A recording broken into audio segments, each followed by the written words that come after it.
Dit is de podcast van Omroep Friesland. Noorderwien. Met Willem de Vries. Kom verder.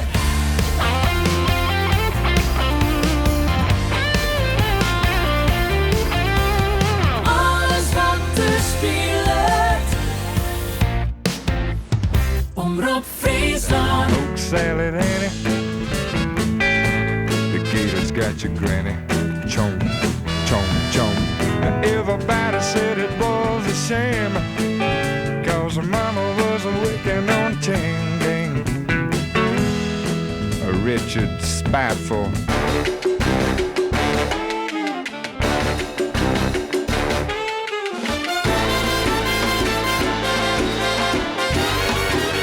Dit is Noorderwien.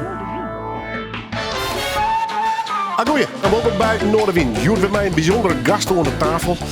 En hij is onderdeel van de kast in opmaat naar het boek wat in juni presenteerd willen zal. Had ik met alle heren een mooi peteer. Vaak hoe het leven, hoe de kast hek, maar vaak ook hoe orenzaken. En Joert had je Kees Bode om de tafel te zitten. Toetsenist, maar Bob al een echte vogelleefhebber. Maar misschien had hij nog wel meer passies. Ik geef hem in ieder geval vregen, want ik ben blij dat hij er is. Kees, mooi dat je er bent. Welkom. Ja, dankjewel. Hoe is het? Ja, best. Ja. We rommelen wel wat door. Ja. Ik had het gevoel een beetje naar die coronaperiode van rommel je wel wat. We hebben na die coronaperiode al een heftige tour gehad met de kast. Dus het is nu eigenlijk weer wat in rustiger vaarwater. In de normale levenswijze eigenlijk. Ja. Door de week wat lesgeven en 's ochtends wat vogeltjes kijken. Dus Is dat het ideale leven? in het weekend op mijn kleindochter passen. Is dat gewoon lekker leven voor jou? Ja, ik hou wel van dynamiek. Dus, Wat moet het gebeuren? Met pieken en dalen. Nou, ik vond het leuk om in het najaar dus die heftige tour te hebben. Dus 5-6 keer in de week optreden door het hele land. En dan, maar dan vind ik het ook mooi dat aan het eind dan weer die rustige kabbelperiode komt. En dus ik hou wel van pieken en dalen. Is dat een beetje het voordeel van de situatie bij de kast op dit stuit? Het is in een blok. Zo'n tournee bijvoorbeeld. Ja, maar dan is het weer al. projectmatig. Ja, want je gaat natuurlijk in een tijd zitten. Dat gaat het hele jaar terug. Hè? Ja, dat klopt, ja. En dan achteraf dan merk je wel van, dat je heel veel dingen kwijt bent van die periode. Omdat we vielen van het ene in het ander. We hobbelden maar door. En dan kun je eigenlijk nergens echt van genieten. Want er zitten geen rustperiodes tussen. Dat is in één trein door. En nu geniet je veel meer van de dingen die je doet. Dus we hebben die tour gehad. En nou, in januari dan kun je rustig uitbuiken. En, ja, en dan weer naar de volgende periode toewerken. Ja. Maar Jos, ik zou waarom op de kast als een soort roes dus? Nou, de beginperiode niet natuurlijk. Want we hebben een hele lange aanloop gehad. Van wel 12 jaar voordat we doorbraken. Maar daarna was het 5 jaar lang één grote trein die nooit stopte. Dus, en dan lijkt het ook wel als op een gegeven moment dat het overal om gaat, behalve om muziek. Ja, een hoop bijzaken. Ja, dan gaat het op een gegeven moment meer om de bijzaken draaien dan om waar je om begonnen bent. Om het lekker muziek maken met elkaar. Ja, maar dat straalt nou wel degelijk uit. Hè? Dus de meeste graag blues spelen bijvoorbeeld. Ja, dus we altijd een bluesbandje naast de kast gaat ook. Is dat eigenlijk het ultieme muziekmeidje? Ben je gewoon lekker spelen? Ja, nou, het was voor mij ook... blues is mijn liefde al van vroeger aan. Maar ook de manier van spelen voor mij is totaal anders. Bij de kast ligt bijna iedere noot ligt vast, die ik speel. En in een bluesband ligt geen enkele noot vast. Je hebt een bepaald schema, en voor de rest is het je improviseert maar wat raak. En dat improviseren, dat zit er bij de kast niet echt bij. Nee. Wie dat al zou bij het schreeuwen van de noemers, dat het al een bepaalde richting uitgaat? Of ziet daar nog wel een redelijke creatieve vrijheid is maar in? Ja, want schrijven van nummers is een creatief proces. Ja. Maar dan is het ook weer in een fast. Stramien zitten natuurlijk vaak al. Hè? Maar dat wie je net zo bij je? Nee, nou, tenminste bij mij niet. Ik ga gewoon achter de piano zitten of ik pak de gitaar. En dan zie ik wel wat er komt. En het ene moment dan komt zo'n nummer er in één keer uitrollen. En het andere moment dan, of heel vaak, dan heb je een stukje wat je wel leuk vindt. En dan krijg je eigenlijk nooit weer een stukje bij. Het blijft maar stukjes allemaal. Dus je hoopt elke keer dat je gaat zitten en er komt een compleet liedje uitrollen. Maar dat is, dan moet je geïnspireerd zijn. Maar dat is niet zo dat je dan van tevoren denkt van... nou, ik ga nou eens even dat bedenken of zo. Nee. Of je bent bezig met van ik ga een single schrijven of een hit schrijven. Je moet maar afwachten wat er komt. Ja. Maar hoe dien je hem dat meestal, dat noemen ze kroon? Gang je hem echt machinaal bij elkaar zitten? Of wie er dan in die eerst met een idee is even kwam? Ja, we zijn zelden hebben een nummer geschreven wat we echt bij elkaar gemaakt hebben. Ik denk met z'n vijven niet één nummer. Het is meestal zo dat ieder van ons thuis een nummer schrijft. In alle rust. Het is ook heel lastig om samen te schrijven. Als ik bijvoorbeeld achter de piano ga zitten, dan heb ik geen idee wat ik ga doen. En als er dan ook maar één iemand naast zit, die weet helemaal niet wat ik ga doen. Dus, dus de volgende wending probeer ik dan. Ik sla een akkoord aan en ik probeer het volgende akkoord te vinden. Maar dan zit soms al 10 akkoorden sla ik aan. Dus ik denk van dat is niks. En dan de 11e is het bam. Raak. Die wil ik hebben. Maar als er iemand bij zit, ja, die verstoort de hele tijd dan dat proces. Ja. Dus ik schrijf het liefst in mijn eentje. En dan gooien we het op een gegeven moment als we het nodig hebben op een hoop. Zoals bij het laatste album ook. Maakt iedereen zijn demootje thuis. En dan gaan we daar met z'n vijf op om zitten knoeien. En dan roept iedereen wat. En iedereen gooit zijn eigen ding erin. Ja. Wat had je tussen steen? Een mooie vleugel of net? Nee, ik heb wel... een paar jaar geleden heb ik zo'n elektrische vleugel gehad van Yamaha. Dat was de eerste elektrische vleugel die er ooit bestond. Half jaren 70. Daar toerden ze toen mee rond de wereld over. Maar dat is nog steeds een heel zwaar kreng. Dus, de laatste jaar heeft Keen dat weer beroemd gemaakt, dat vleugeltje. Maar een akoestische vleugel heb ik nooit gehad eigenlijk. Waarom net? Ja, dat weet ik eigenlijk niet. Lijkt mij wel een echte liefhebber. Heeft ook te maken dat ik heb op mijn 12e van mijn ouders een rechtopstaande piano gekregen. Zo'n kroegpiano zit maar. Zo'n kroegpiano. En die heeft voor mij emotionele waarde gekregen. Omdat ik daar heel veel liedjes op geschreven heb. En die heb ik eigenlijk nooit weggedaan. Toen ik het huis uitging heb ik dat ding meegekregen. En die staat nog steeds in de woonkamer. Dus ik heb eigenlijk nooit de noodzaak gezien om een vleugel te kopen. En ja, vleugel is ook niet echt een bluesinstrument. Ik sloop het liefst de voorkant van die rechtopstaande piano eraf. En dan lekker ragtime spelen. Of en dat het loot ik helemaal alle kanten op kan dus. Ja. Maar het is misschien nog wel... Ik had er wel een willen hebben hoor, vleugel. Maar het heeft ook weer heel veel ruimte. Ik heb dat kleine vleugeltje ook weer weggedaan op een gegeven moment. Want in mijn studio ook. Dat ding dat stond in een hoek. En ja... Heeft er alleen maar zin in. Ja. Dus het was eigenlijk alleen maar voor het zicht nog. Ja. Dat het leuk stond, maar ik speelde er amper op. Even door elektrisch sprutsen. In het verlengde daarvan natuurlijk hebben we de hele digitalisering intussen meemaken. Dat stiet ik net stil natuurlijk. Maar ik denk toen Wish to Escape er wie. Ik denk nog net dat wist toen al met computers en synthesizers en dat soort dingen bezig of net? Nou, ik had voor Wish to Escape had ik zo'n beetje de eerste elektrische piano. Want je had toen dat vleugeltje was in de jaren 70 en dat was veel te zwaar nog. En toen kwam... ik ben begonnen met Peter en Siep in 1985. En toen heb ik ook van mijn vader een van de eerste elektrische piano's gekregen. Een Roland RD 300. En Yamaha had er ook nog een. En die klonk al aardig richting een normale piano. Alleen het nadeel voor mij was dat elk half jaar kwam er weer iets nieuws uit. Wat weer beter was. Als je een gitaar hebt, dan heb je bijvoorbeeld een elektrische gitaar uit 1953. Nou, dat is nog steeds je van het. Ja, een mooie Gibson of een Gretsch of wat. Neem het maar op. Maar vanaf 1985, ik had toen ook een eerste synthesizertje, een Korg, Poly 800. En dus dat begon toen net eigenlijk. Ja. Allemaal. Dat het compact was tenminste. Synthesizers had je ervoor ook, maar dat waren allemaal nog zware krengen en hele rekken vol met knopjes. Ja, moest je een hele hoes verbouwen. Ja. Dus...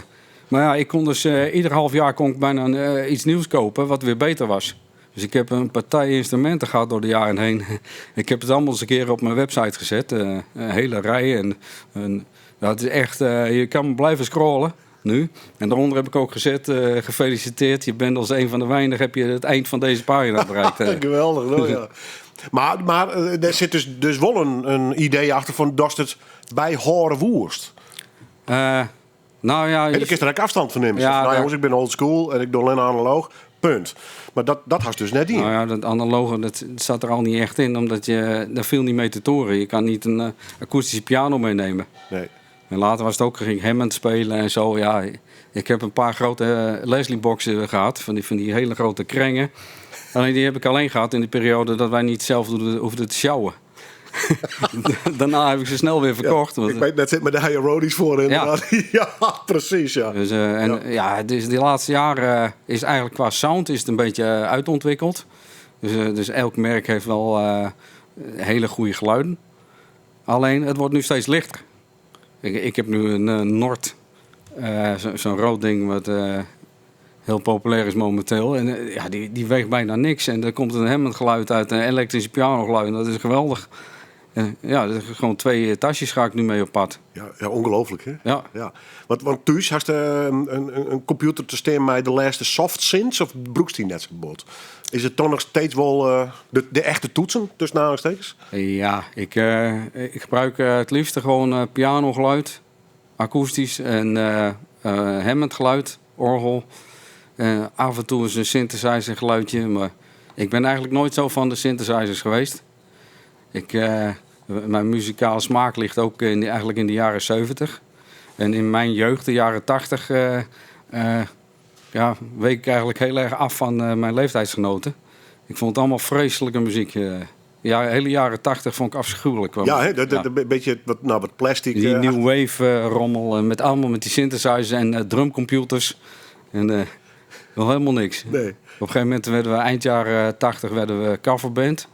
En toen was ik heel blij dat de jaren 90 kwamen met die grunge periode. Zodat we weer die nummers ook konden pikken. Ja, Echte de muziek. Pearl Jams, de Ja. Nirvana's, nou neem maar wat, Ja. Soundgarden, Ja. Alice in Change. Ja, en al die nummers, top 100 alle tijden band daar waren we. En dan konden we mooi die nummers allemaal nemen. Hoefden we die rommel uit de jaren 80 niet meer te spelen. Dan kunnen we mooi naar de muziek dan. Want we hiepen het inderdaad met redelijk old school muziek. Lekker trouwens, ja, zit ik er voorbij. Tony Joe White, Polk Salad Annie. Ja, de hit geweest voor Elvis Presley. Ja, maar dit neemt nog steeds mij dus als smaak. Dit draait nog steeds. Ja, ik moest 5 liedjes uitzoeken. En dat is Ja, een horrorvraag. Ik zit het Ja, met dat deze. zal iedereen een onmogelijke vraag noemen. Ja, dat herken ik bij Dus deze. ik heb gewoon gekeken naar welke artiesten hebben bij mij de tand destijds doorstaan en welke ik nog steeds draai. En Tony Joe White is er zo een. Dat is, die speelt echt van die lekkere oergeluidmuziek. Voor mij is dat net of als ik dat hoor, of dat de eerste muziek was die er ooit bestond. Dat is wel mooi dat het zo vielt, ja. Ja, lekker dat donkere oergeluid. Ik ken me even toch die verbinding met de kastel is. En wil voorstellen dat de wat meer akoestische nummers, dat die er misschien wel het dichtst bij die liggen dus. Om die reden? Ja, dat zou kunnen. Of is het te simpel toch? Ja, ik weet het eigenlijk niet. We hebben zo'n mengelmoes is er bij ons ontstaan doordat wij met 5 mensen liedjes schrijven en 5 verschillende smaken die toch ook wel weer raakvlak hebben, want we zijn behoorlijk oldschool allemaal eigenlijk. Dus, en dat is een soort van mengelmoes geworden en dat zijn die kastliedjes eigenlijk. Ja. Dus je moet het zien als 5 verschillende... Hey, tjaf. Is dat een Tjitjaf? Ja, ik hoor. Nou, ik weet niet dat Staat er een mensen jaren, want de microfoons pakken maar een bepaald deel van het loeder, maar we jaren een vogeltje. Staat er een raam open? Nee. Nee, serieus, er zit niet een raam open. Nee, hij klonk goed, ja. Ja.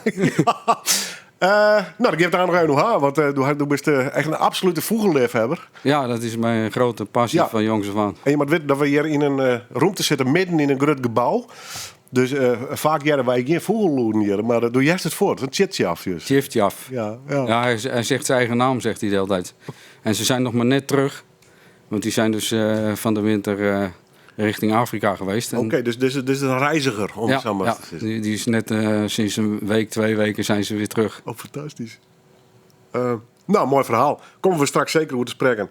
We gaan terug naar de volgende plaat. Nou ja, ik al zo'n man, John Fogerty, zit ik er voort maar even bij. Ja, dat was mijn... Een jeugdliefde qua muziek. Ja, nou, dat was eigenlijk mijn eerste liefde.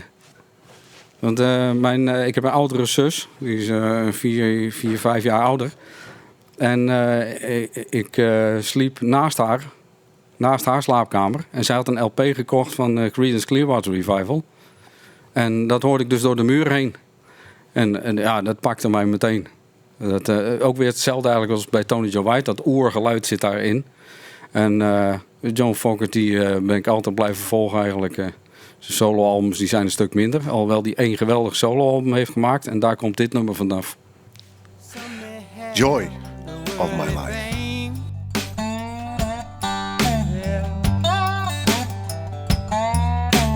Long as I have you, I treasure each and every day.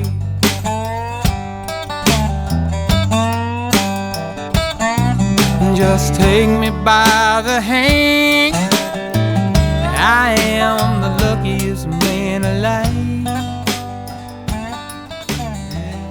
Joy of My Life, John Fogerty van het album Blue Moon Swamp. Het is die op het listje van Kees Bodem in Gastjoerd, toetsenist bij de Kast.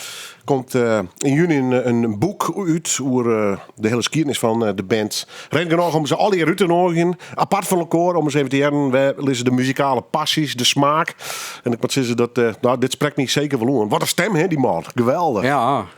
Ja. Ik al zei, mooi helderhek, maar toch zit er een soort laag van rauwheid in. Hè? Ja. Terwijl dit een hele Ja. mooie zuivere stem had. Ja, eigenlijk bij Creedence zong hij altijd eigenlijk voluit. Ja, altijd met dit volle bak, rauwe ja, stem. ja. En op dit liedje zingt hij gewoon rustig met zijn eigen stem eigenlijk. Ja. Ja, mooi. We zeiden vroeger altijd van als rock'n'roll een stem had, dan was dat die van John Fogerty. Nou, dat is mijn stem in ieder geval om dat te beamen. Hast du ooit, ja, misschien wat backing vocals dienen of zo, maar het zong is net een ding loopt, hè? Nee. Mijn stem is te zwak eigenlijk daarvoor. Vooral qua volume. Ik kan mijn eigen liedjes schrijven. Dat doe ik dus wel al zingend natuurlijk. En ik neem ook wel eens liedjes op voor de gein voor mezelf. En dan doe ik een beetje Tony Joe White-achtige stem. Dat red ik nog net. Ja. Maar mijn stem is niet goed genoeg om daar iets mee te doen. Nee. Professioneel. En ze hebben weer voort van hoe voor toetsen dus. Ja, dat is per ongeluk gekomen. Ja, want kwam dat van bij de ouders bij of kwam zelf mij dat idee? Nou, ik ben geboren in Den Haag. Daar weet ik niet zo heel veel meer van. Daar heb ik de eerste 3 jaar gewoond. En daarna 4 jaar in Zoetermeer. En in Zoetermeer hadden de buurvrouw van een paar huizen verderop, die hadden een piano. En nou gaat het verhaal. Ze wist het net zeker meer.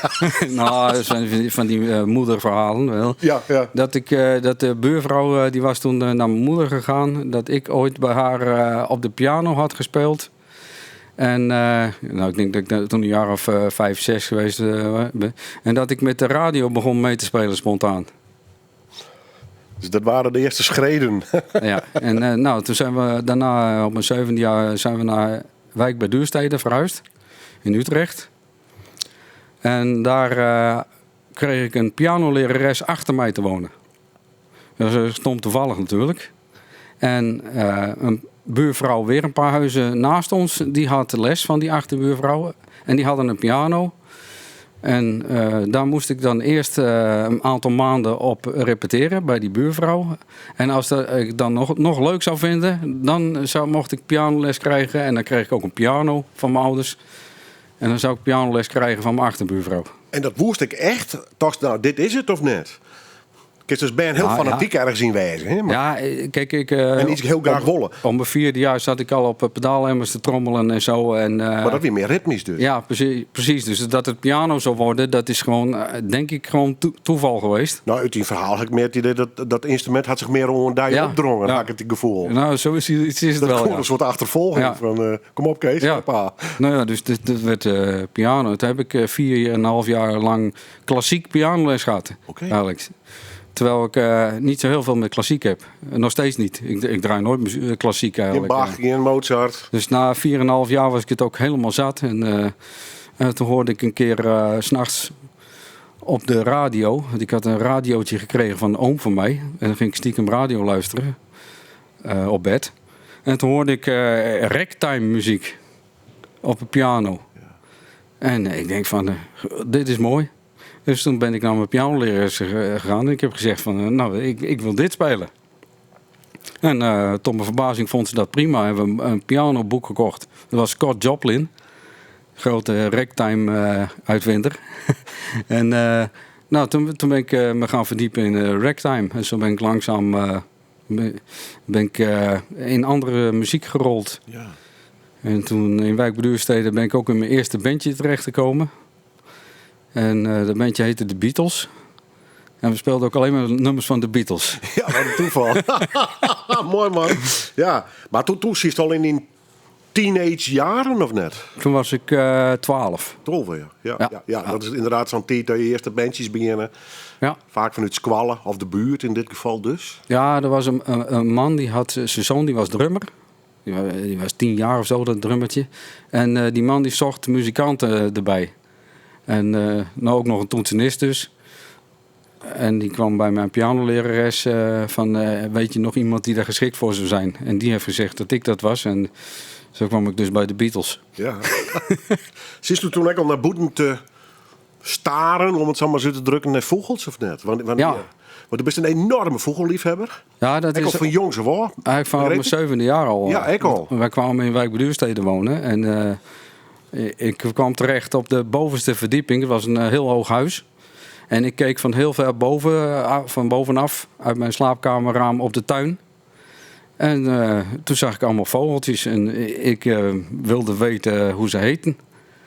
En toen heb ik van mijn eerste geld wat ik gespaard heb ik een vogelgidsje gekocht. En toen ging ik die vogels allemaal determineren. En toen was het hek van de Dam. Ik was overal naar vogels aan het kijken en nieuwe soorten aan het zoeken. En Ja. dat is eigenlijk altijd zo gebleven. Maar voor een jong mens, hè, dat was nog hartstikke jong. Ja, dat is, Best wel een opmerkelijk, maar best wel een leuk verhaal in die zin. Dat is dus in 2 wereldjes hier. Wanneer gaat de muziek? ja. Zit achter die piano, krijg je les, best fanatiek. Komt zelfs mijn idee om wat oor te doen als klassiek. Ja. Wat ik me wel voorstellen kan op die leeftijd.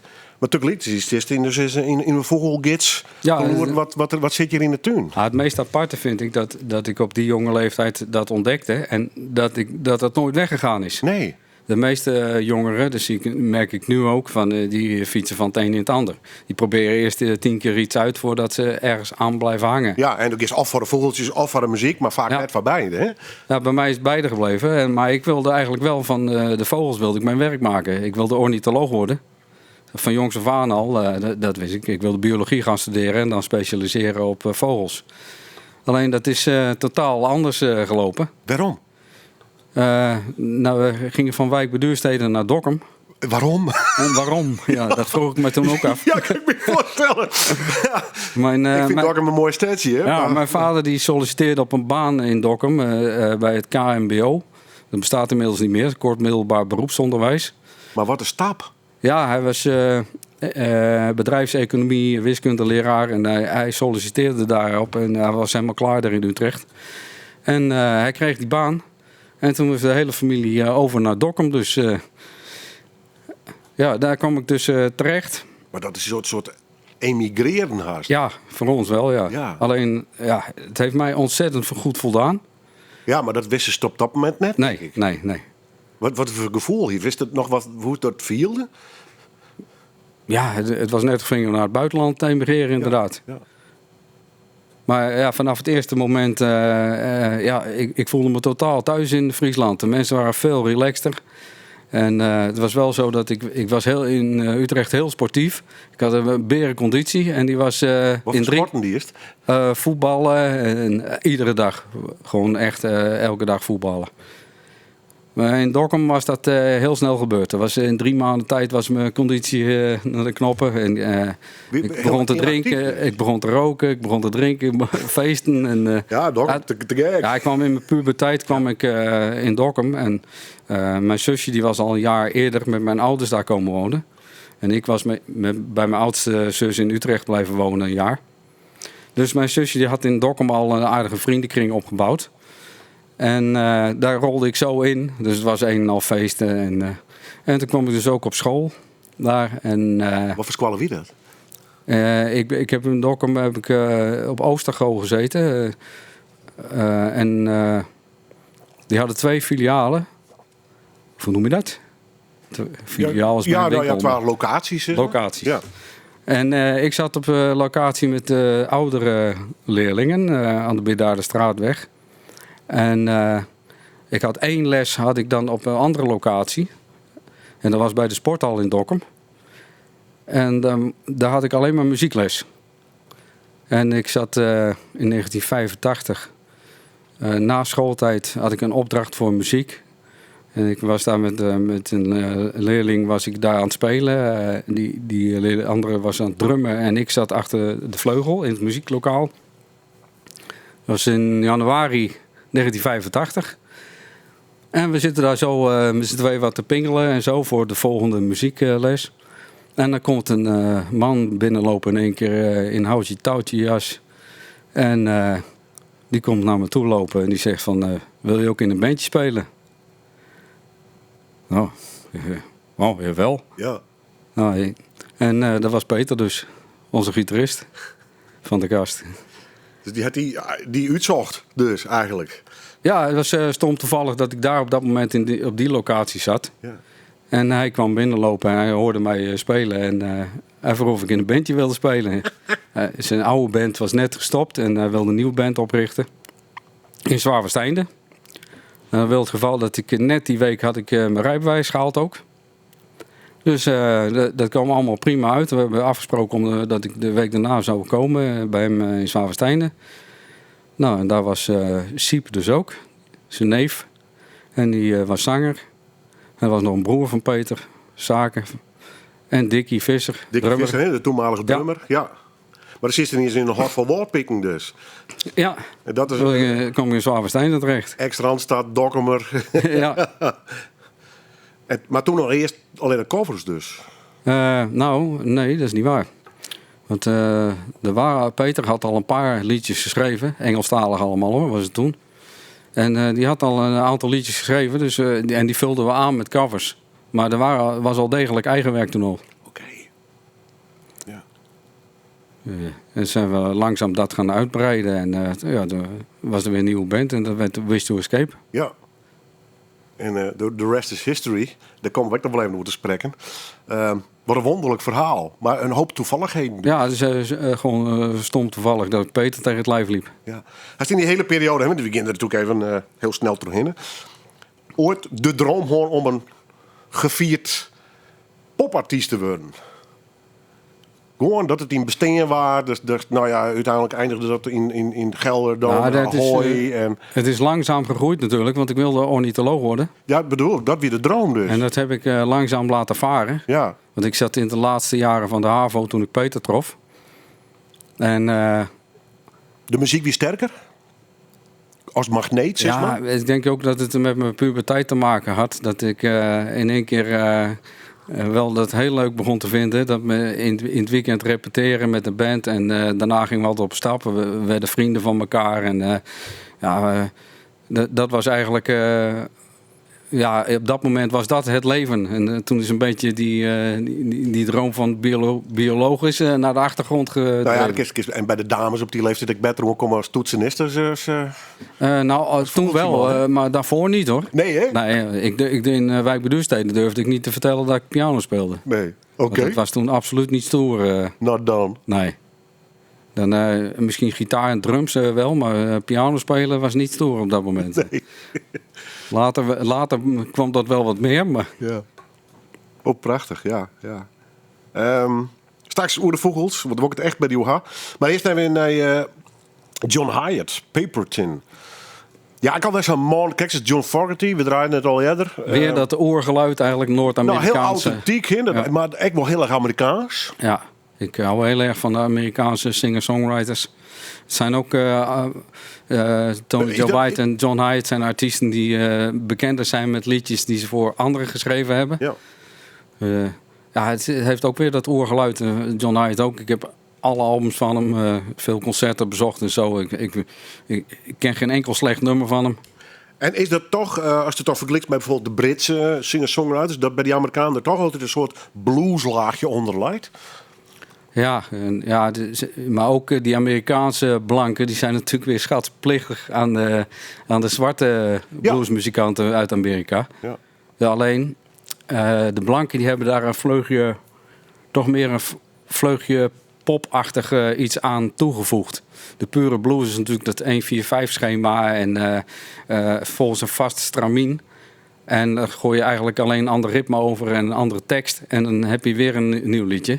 En de blanken die hebben daar toch meer eigen songs van gemaakt. Die mengelmoes van blues, soul, rock, country.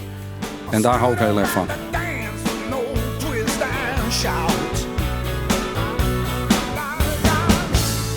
You're burning with your last desire, and every memory haunts you.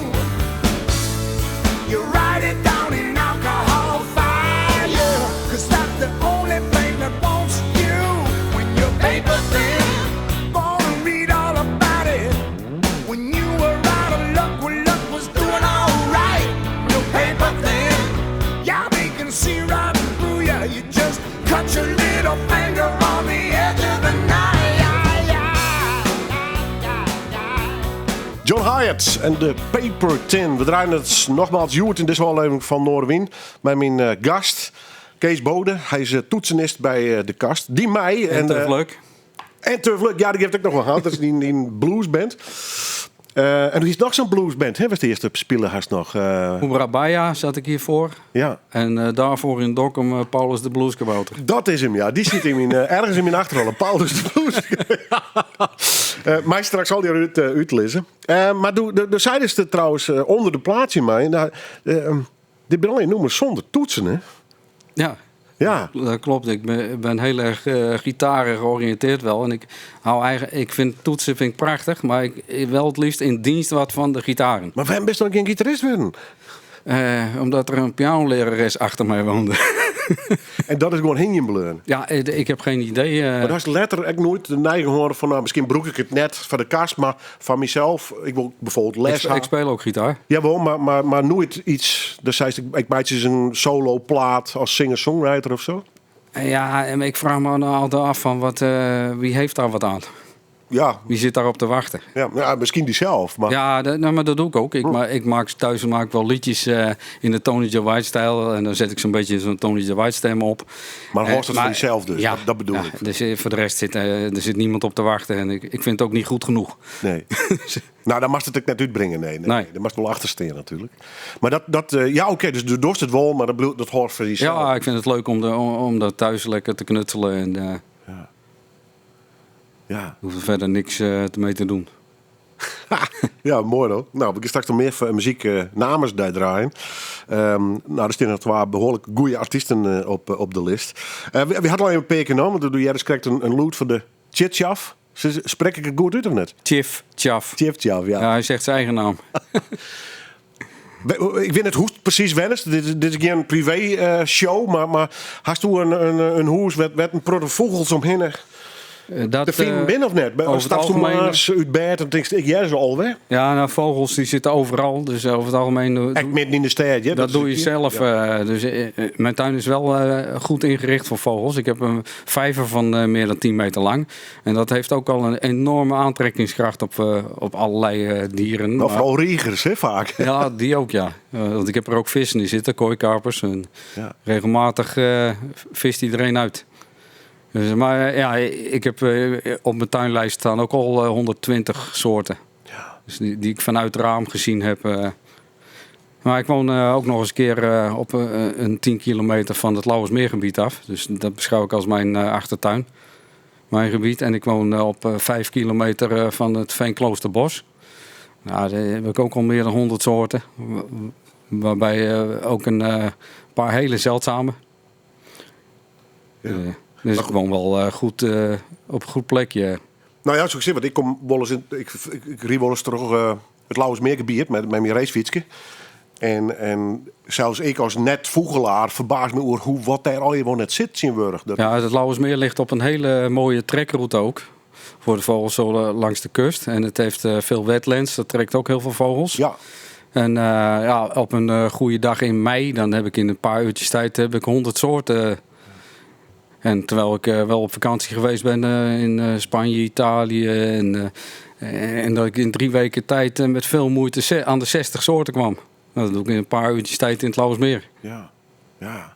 Nou ja, van jongs af aan eigenlijk al behept mij dat vogelvirus. Maar daar ben ik redelijk fanatiek in, want ik ga wat dingetjes lezen ook op internet. Toen hoort het er echt bij, hè? Ja, ik ben gek van statistiekjes. Dus ik maak overal lijstjes van ook. En ik zit op waarneming.nl. Ja. Dan kun je al je waarnemingen invoeren. Eventueel een fotootje erbij zetten. Is dat een wekelijks, maandelijks iets? Of zit er elke dag op?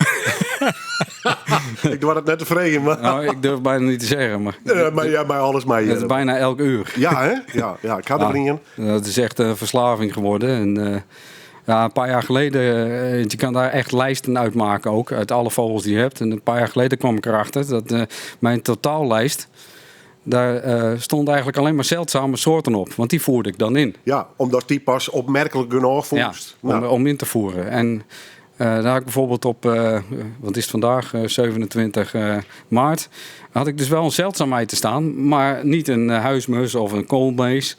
En dat vond ik eigenlijk niet leuk. Dus mijn totaallijst klopte voor mijn gevoel niet. Verhoudingen klopten net. De verhoudingen klopten niet. Dus toen heb ik besloten om een jaar lang iedere dag, iedere ochtend een paar uur te gaan vogelen. Om al die normale soorten te gaan wegwerken. Allemaal invoeren, zodat mijn lijsten weer klopten. Nou, dat heb ik in 2021 gedaan. En aan het eind van het jaar had ik een redelijk lijstje. Maar ik kwam er toch ook wel achter dat in een paar uurtjes tijd... dan loop je ook wel vogels mis. Ook hele normale soorten die je dan gewoon echt niet tegenkomt. Dus ik ben daar in 2022 mee doorgegaan. Dus ook nog iedere ochtend weer een paar uur vogelen. En het bleef ook gewoon leuk. En ik begin nu op punt te komen dat ik redelijk tevreden ben met... dat ik ongeveer tegen de 100 soorten per dag heb. 100 soorten per dag? Ja. Ja, dat is toch fantastisch? Dus, nou als ik nu op mijn totaallijst klik van welke soort ik het meest heb ingevoerd, nou staat de koolmees bovenaan. En nou klopt het weer. Nou klopt het wel, ja. Maar trouwens een heel uniek exemplaar Sjorst. Goor staat daar nog voor het online, want misschien is het van alle tijden, maar ik had het gevoel dat de laatste jaren een volle meer werd. Er hoeft maar ergens een vogeltje op te doeken. Ja, in een polder of waar dan ook. En daar staan 20, 30, 40 man met enorme... Ja, het heeft wel aan populariteit gewonnen inderdaad. Zeker in de coronatijd. Dat is net alleen een idee, maar dat is echt zo. Dus. Ja, dat is ook zo. En vooral in de coronatijd zag ik zelfs heel veel vrouwen met dikke camera's rondlopen en zo. Vooral het fotograferen in de natuur. Ja. Dat heeft wel een vlucht genomen. Is dat nog leuk, die massaliteit? Ik bedoel, iedereen is zijn hobby. En heel mooi dat het door de natuur gaat. Ik vond dat minder leuk, want ik ben het liefst alleen in de natuur. En in die coronatijd kon ik echt nergens meer komen. En welk tijdstip dan ook. Overal liepen wel mensen in de natuur te wandelen. En ik zei, ook vrouwen ontdekten dat vogelen. Ja. Alleen, er zit een groot verschil tussen vogelen met een camera of vogelen met een verrekijker. Die fotografen die willen altijd zo dicht mogelijk bij die vogel komen. Om het mooiste plaatje te zien. Het gaat ze alleen maar om het plaatje. En soms weten ze niet eens wat voor vogel ze aan het fotograferen zijn. En die willen soms zo dichtbij komen dat ze die vogel wegjagen. En zeker als het een zeldzaamheid is, dan komen de mensen van ver weg, die komen daarop af. En dan is die vogel weg. Ja. Dus, het had iets dubbels, iets paradoxaals. Ja. We horen van de natuur en ondertussen verstoren we het weer. Maar het is ook weer een beetje afgenomen. Ik zie het nu ook al na de coronatijd zie ik het ook weer een beetje minder worden. Hype voorbij. De hype is er weer wat af. Ja. Maar om je eerste vraag te beantwoorden. Als ik een zeldzaamheid tegenkom, dan meld ik dat via de app. We hebben een appgroep voor de Top of Holland, de noordelijke drie provincies. We hebben een appgroep voor de Friesland vogels. En ik ben ook lid van de Dutch Birding. En dat is landelijk. Dat is een club van 500 fanatiekelingen die zeldzaamheden melden. Maar dat moet echt om een zeldzaamheid gaan. En dat vind ik het ook het leukste van het vogelen. Zelf op pad gaan en dan hopen dat je zoiets zeldzaams treft. Dat het melden waard is en dat dan andere vogelaars daar ook op afkomen. En dat is me een paar keer in het leven gelukt. Ik had net over Veenkloosterbos. En in 2015 zag ik een vogel hoog overvliegen toen ik in het bos liep. En dat was een dwergarend. En die was nog nooit eerder waargenomen op het vasteland van Friesland. Dus dat is natuurlijk prachtig. Alleen, die heb ik wel gemeld. En die staat nu ook op mijn naam. Alleen, daar kon niemand op afkomen, want die vogel die vloog. Ja. En toen ontdekte ik in 2018 bij Grijpskerk een kleine klapekster. Dat is ook een zeer zeldzame soort. En die heb ik gemeld gelijk. En daar konden mensen wel op afkomen, want die zweefden daar gewoon rond. En dat is eigenlijk het allerleukste. Dat dan aan het eind van de dag een paar honderd mensen op die vogels zijn afgekomen. Nog een soort van succesjes. Ja. Ja. Hoe dramatisch is het op dit tijd met de vogelgriep eigenlijk, vrees ik me kreeg al. Want er komt dus ook in gebieden zoals die beesten. Het laatste stuk is verschrikkelijk trouwens om hoor te zien. Ja. Ze worden heel verlamd en ze draaien volgens mij rondjes. En Ik heb vorig jaar een keer gehad dat... ik kreeg een knoop voor in de maag. Maar ja, dit is het heerst wel vervelend bot, gezicht. denk ik, hè, of net? Ja, maar het is vooral onder bepaalde soorten. Oké. In het Lauwersmeer is het eigenlijk voornamelijk de brandgans die getroffen wordt. En ik zie heel zelden andere soorten. Maar de brandgans is het massaal. En het is inderdaad een akelig gezicht. En vorig jaar zag ik zelfs één aankomen vliegen. En in één keer was het bom. Recht naar beneden stortte die. Maar ik zit net in die wereld, dus ik zie er wat een heel raar gevoel bij. Ik denk, die hele vogelstand. Maar dat valt dus in dat opzicht een beetje taardeurs. Ja, ik heb niet het zicht over andere soorten. Maar wat ik zie is het voornamelijk de brandgans. En dat zijn wel grote getalen. Maar ja, of dat nou op de hele wereldpopulatie zoveel uitmaakt, dat weet ik niet. Nee. Ik denk dat het ernstiger is voor onze pluimvee in Nederland. Dat die niet besmet wordt. Want dan krijg je weer dat die pluimveeboeren hun hele bestand weer moeten vernietigen. Ja. Maar dus toen liefhebber best en ik in een natuurgebieden komt, kan ik me voorstellen dat het is in bepaalde periodes van het jaar is het erger. En dan zie je het wel. En dan inderdaad onder brandganzen. Maar voor de rest is het is niet zo dat je het hele jaar door dode vogels ziet liggen of zo. Nou, dan is dat tafvaller. Tenminste, van mijn beeld wat ik ervan hier. Want het kwam redelijk dramatisch hoe wat dat ombouwt. Nou ja, dat was het ook wel in periodes. Maar... Ja. Jee. Hoe jongs optreden, maar nog even het veld in. Is dat een beetje als met de kast op paard best? Ja, eigenlijk wel. Ja. Het is een mooie tegenhanger. Kan ik me voorstellen. 'S Avonds in de herrie en dan 's ochtends weer mooi in de rust. En toen was dus zei ze het zelf alleen. Met Lauwe Markenbier, maar ook de Waadzee.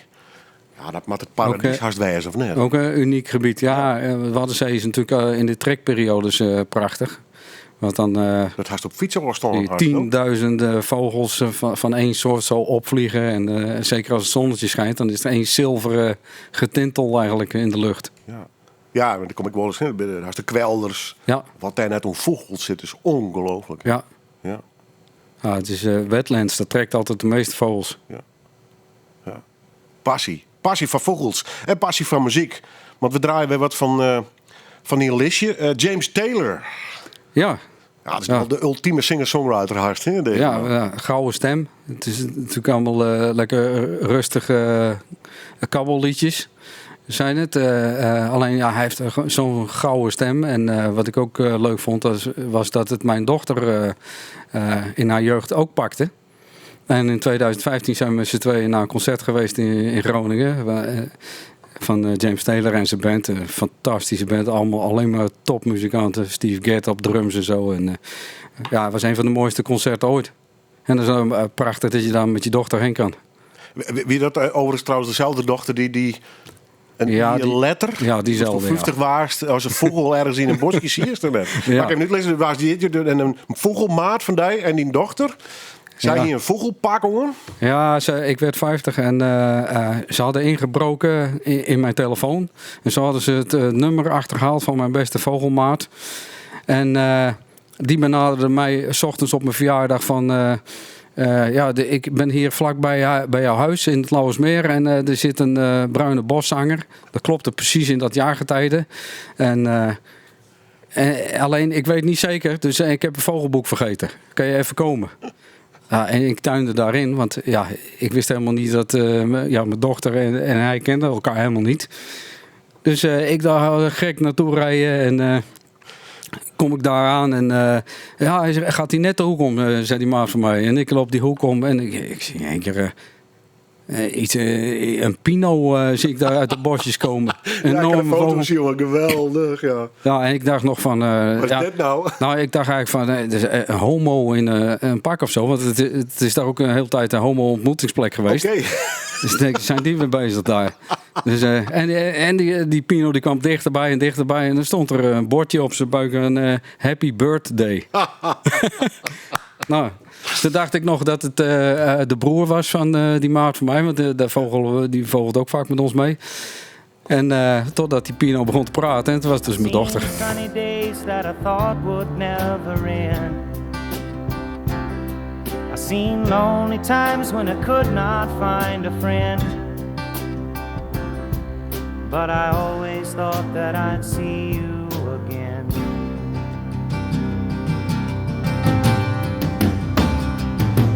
Won't you look down upon me, Jesus? You gotta help me make a stand. You just got to see me through another day. Fire and Rain, James Taylor. Oh, ja, John, ja, die stem alleen al, hè? Ja, gouden stem. Ja. Ja. Die is er wel eens live in, hè? Ja, ik ben al 4-5 keer geweest of zo. Ja. Zijn man had toch weer iets extra's, hè? En vooral, kiest hij normaal naar luisteren of zit hij toch echt wel weer als muzikant, zeg maar? Nou, ik denk dat dat beide is. Omdat het zit zo perfect in elkaar allemaal. Dus ik hoef niet als muzikant te denken. Nee. Ik ga pas als muzikant denken als ik denk van... Hey, Er klopt iets niet. ja, of ik zou iets, dat zou ik anders doen. Of ik vind iets niet lekker of zo. Want ik ken je natuurlijk wel, maar net heel goed. Maar er komt bij mij altijd wel eigenlijk als een best wel een perfectionist, had ik het idee, of niet? Ja, dat probeer je wel natuurlijk. Je probeert alles tot in de puntjes voor elkaar te hebben. Ja. Lukt niet altijd, maar... Nou ja, zeker muziek, dat spelers, dat mag ik altijd weer aanpassen om de omstandigheden natuurlijk. Hè? Ja. Bist u een live artiest in dat opzicht of een man van een studio? Nee, ik ben geen man van de studio. Nee, hè? Nee, dat Ik vind leef toch op een podium, publiek in de zaal. Ik vind het wel leuk om thuis wat te prutsen en wat op te nemen en zo.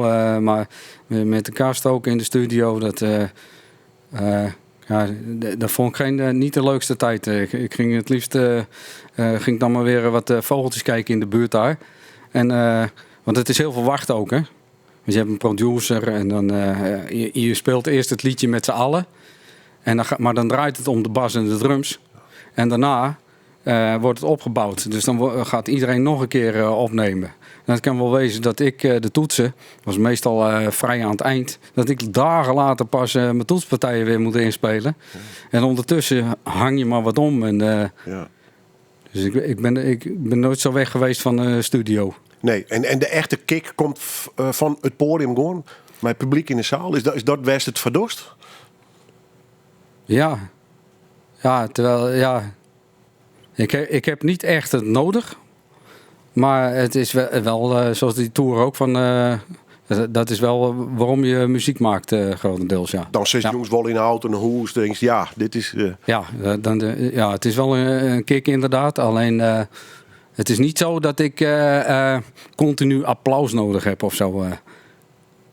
Ik kan ook heel erg genieten als ik gewoon thuis aan het knoeien ben. Ja, in de bubbel. In de bubbel, ja. En ze doen nou lekker met de blues op een paard. Zit onder andere in de band Tough Luck.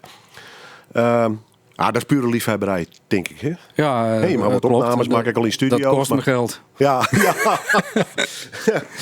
Had dat nodig? Toch een beetje als Tjinwicht van jongens, ik heb nog ik bedoel het net verkeerd, maar als een hobbybandje? Ja, nee, daar heb ik altijd over gedaan. Maar dat heeft ook heel veel te maken met... wat ik net al zei, van de manier van spelen is totaal anders. Je kan zo lekker rommelen in een bluesband. Je kan afgaan op de vorm van het moment. Dus de ene moment is het een 3. En het andere moment stijg je boven jezelf uit en is het een 8, 9. En ja, dat is geweldig. Dat je een solo geeft. En soleren is sowieso iets van... je begint en je hebt geen flauw idee waar je naartoe gaat. En waar het eindigt. Dus als je dan een moment hebt van dat je in een flow bent... De mojo, zegt onze gitarist Rogier altijd. Dus, als je dat dan hebt, ja, dat is geweldig gevoel. Is dat, Maar ik luister mezelf nooit terug. Nee, hè? Nee. Nee. Ik kan niet luisteren. Ik ga dit ook absoluut niet terugkijken of luisteren. Nee, clear is clear. Ja. Afsluiten, herinnering. Ik erger me blauw aan alles wat ik gedaan heb dan. Dus toch heel perfectionistisch blijkbaar. Een beetje. Ja, dat denk ik wel. Ja. Er komt een boek uit, dus het hele kastverhaal kan mensen daar wel in lezen. Toch wonderlijk, hè, hoe dat een enorme rol in je leven spelen had. Hè. En wat ik fantastisch vind, en ik weet misschien is het uitlezen, dat je na meer dan 30 jaar nog een hele hechte groep bent. Hè. Ja. Waar leidt hem dat, hoor? Dat is ook met de ups en downs gegaan natuurlijk. Ja, maar, we kennen de verhaal natuurlijk. En dat had ik maar een beetje bij een band. Hè. Ja. Maar dat heb je, we zijn een soort broers van elkaar geworden. En dan heb je dat natuurlijk ook, die ups en downs. Maar we zijn natuurlijk als vriendenband begonnen. Ook. En we gingen na het repeteren gingen we met elkaar op stap. Was al Zeist, hè? Doggermin. Ja, de neuzen stonden dezelfde kant op. We hielden van dezelfde soort muziek. En we hadden gewoon... ieder had ook zijn eigen kwaliteit binnen de band. We hebben onze eigen rol. En dan door de jaren heen wordt dat eigenlijk alleen maar hechter. Want iedereen krijgt zijn eigen plekje binnen die band. En de anderen accepteren dat ook. Dus we zijn gewoon... je wordt alleen maar hechter eigenlijk als je blijft bestaan. Is dit misschien wel de leukste periode eigenlijk? Ik vond de hele aanloop naar het succes vond ik ook heel erg leuk. Ja, precies. Met z'n allen in een bus, 's middags al weg. En het was gewoon feest. En de spanning van, wat wordt het hem? Hè? Ja, en dan 's ochtends soms was ik om 7:30 's ochtends pas weer terug. Dat was dan die coverperiode. Dan moest je 's nachts tot 3-4 uur moest je nog cover staan te spelen ergens tegen de Duitse grens aan. En dan weer terug en zelf die boel op en af bouwen. En, dat was een klassieke rock'n'roll verhaal. Ja, klassieke rock'n'roll verhaal. Dat zou het nu absoluut niet meer kunnen. Want dat houdt het niet meer vol. Maar één keer in de zafvalle tijd. Maar ik denk er wel met veel plezier aan terug. Dat was echt een vriendenclub. En toen later werd het steeds professioneler natuurlijk. Al met de overgang van de Engelstalig naar Nederlandstalig. En en de hits. En de hits, bekendheid. Ja. Maar dan kom je op zo'n punt dat het op een gegeven moment dus meer om de randverschijnselen draait dan om de muziek. En dan wordt het niet meer leuk. En het was ook heel logisch dat we toen een stop gehad hebben. En daarna zijn we vanaf 2006 weer begonnen. Maar dan projectmatig, mondjesmaat. En het is relaxter dan ooit nu eigenlijk. Gewoon happy man. Iedereen is wat ouder geworden en wat rustiger. En, je kent nog wel even mij. We kennen elkaar zo goed, dus we kunnen nog wel even mee op deze manier.